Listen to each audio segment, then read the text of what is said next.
After disappearing for almost 2 decades, how would this famous face look? Is she still alive? National Geographic photographer Steve McCurry hunts for a beautiful girl he saw 17 years ago. He snapped this famous photo of her, but didn't get her name. She was young and scared, a refugee from the war in Afghanistan. He called her the Afghan Girl. She has become really the icon of the Afghan struggle.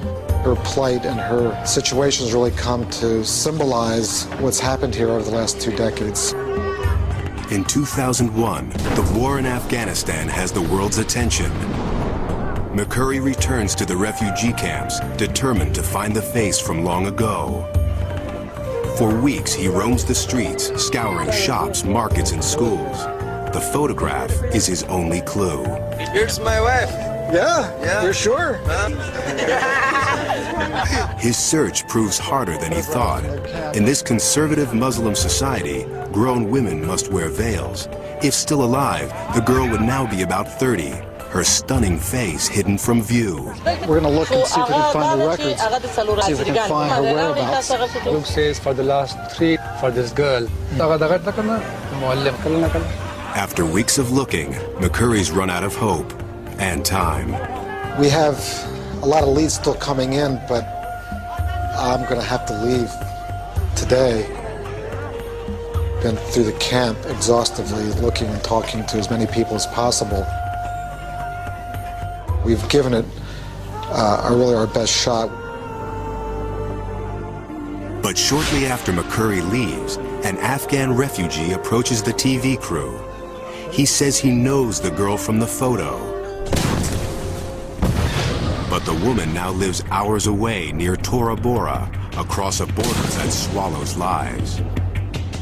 The man agrees to bring her to a nearby home. 3 days later, she arrives. But there's a hitch.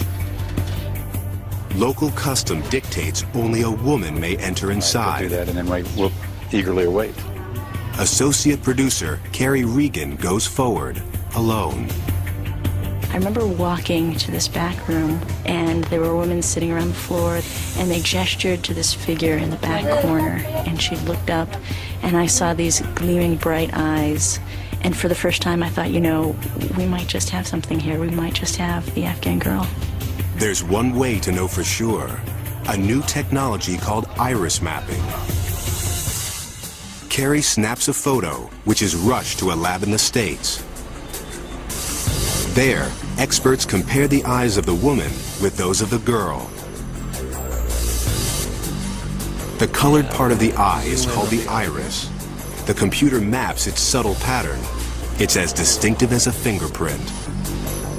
And these two sets match. The Afghan girl now has a name, Sharbat Gula. For years, she's lived in poverty in Afghanistan's countryside, oblivious to her fame around the world. McCurry races back, hoping to photograph Sharbat once again. But one obstacle still remains. Sharbat's a conservative Muslim, now married with 3 children. Will she be willing to drop her veil? It's hard for Sharbat to understand that she's an icon to the outside world. McCurry talks with her and her husband, explaining that this will bring attention to the plight of the Afghan people. Reluctantly, she agrees to the request. As he sets up the shot, Sharbat drops her veil.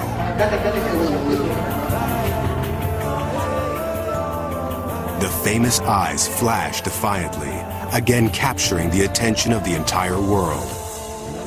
Sharbat's face reveals the sorrow of war, but for McCurry, it sends a message of both courage and hope. The fact that she's lifted up her burqa and revealed her face to the world, essentially, is sort of a minor miracle.